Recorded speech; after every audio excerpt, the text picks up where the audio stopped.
J'interviens 20 secondes dans votre vidéo juste pour vous apprendre une technique ridiculement facile pour voir des centaines d'autres vidéos d'informations alternatives et de qualité comme celle que vous regardez maintenant. Vous vous en doutez, une vidéo c'est comme un paquet de cigarettes, comme un café, comme une série, ça a un coût. Tous les jours, nous essayons de vous fournir l'information que vous recherchez, mais nous ne pouvons pas y arriver sans vous. Alors l'astuce ultime pour réussir à voir ces vidéos, pour nous aider à en produire d'autres, c'est de vous engager avec nous. Alors si vous avez aimé cette émission, aidez-nous à en produire d'autres et faites un don.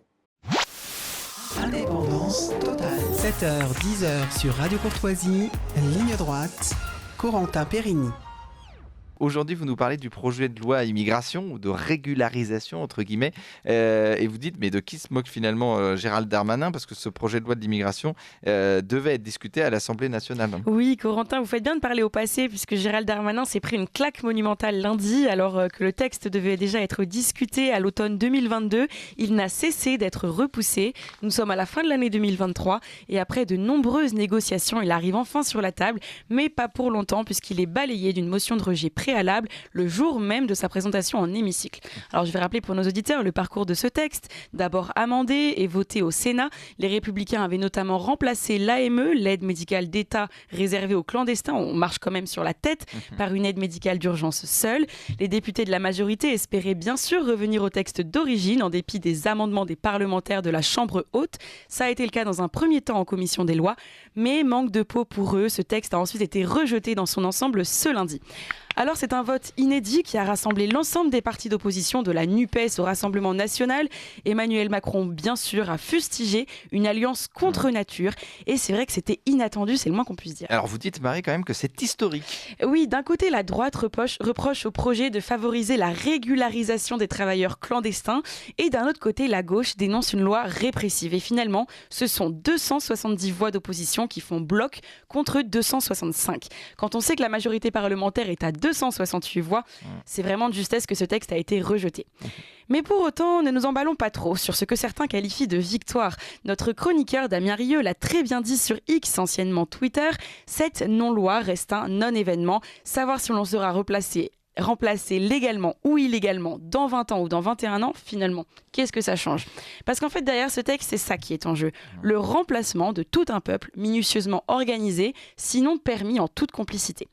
À ce sujet, on parlera une prochaine fois des cartes de France Stratégie qui quantifient ce remplacement sur différentes zones géographiques. Et alors, en un mot, de quoi s'agit-il, Marie ? Eh bien, ce sont les données disponibles sur l'immigration dans les 55 plus grandes agglomérations du pays. Ces cartes de France Stratégie présentent notamment la part des immigrés ou enfants d'immigrés d'origine extra-européenne parmi les 0-18 ans.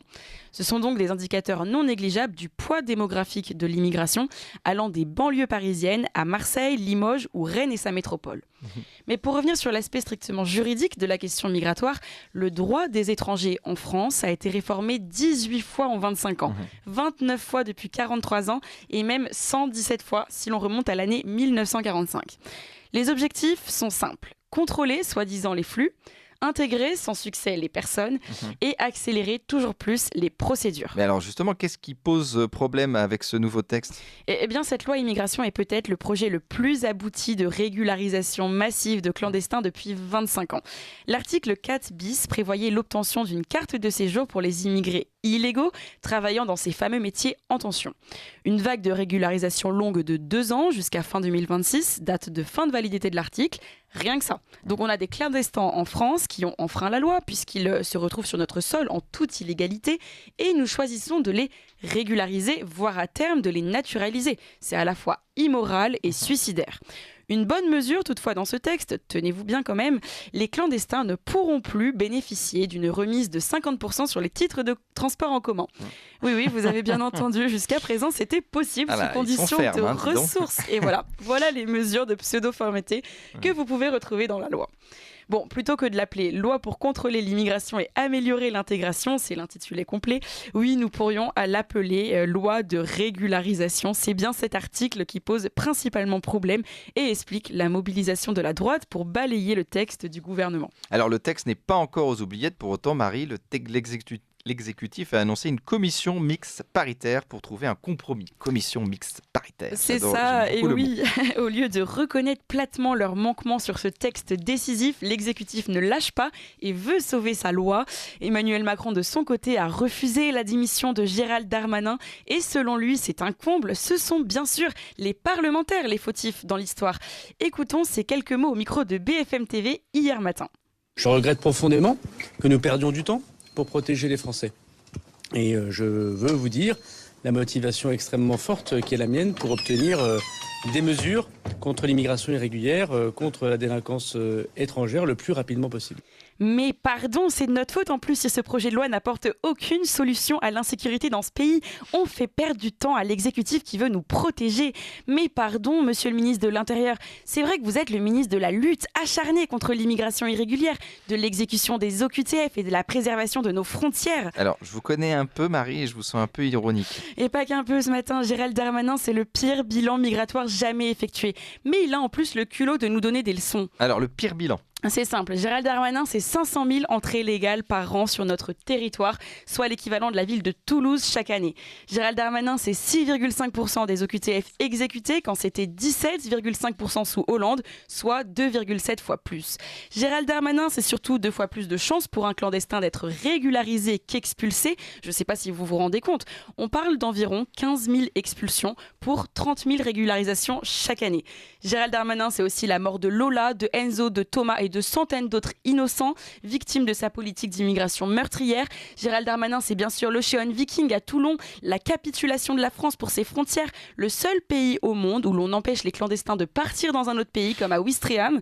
Gérald Darmanin, ce sont les mensonges du Stade de France avec ses supporters anglais, la répartition des migrants dans nos campagnes et j'en passe. Gérald Darmanin, enfin, c'est la dissolution de Génération Identitaire et plus récemment d'Academia Christiana. Mais oui, Corentin, cet institut de formation catholique traditionnaliste attaché au sport et au catéchisme. Ce mouvement que notre ministre de l'Intérieur confond d'ailleurs avec Civitas, car à force de dissoudre tout et n'importe quoi, le pauvre Gérald ici perd. Dommage pour lui, le dossier date de cet été et la dissolution de Civitas a déjà été actée le 4 octobre dernier. Alors, censurer les danses traditionnelles et les colloques d'Academia Christiana, voilà comment notre ministre prétend lutter contre l'insécurité que subissent jour après jour les Français. Mais pourtant, Marie, preuve en est que la majorité a tenté de faire avancer le débat sur l'immigration. Le texte proposé émane bien de leur gouvernement.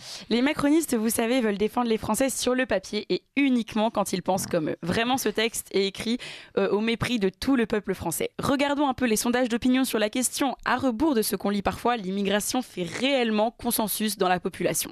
En mai 2023, un sondage de BVA Opinion réalisé pour RTL révèle ainsi que 7 Français sur 10 sont préoccupés par l'immigration.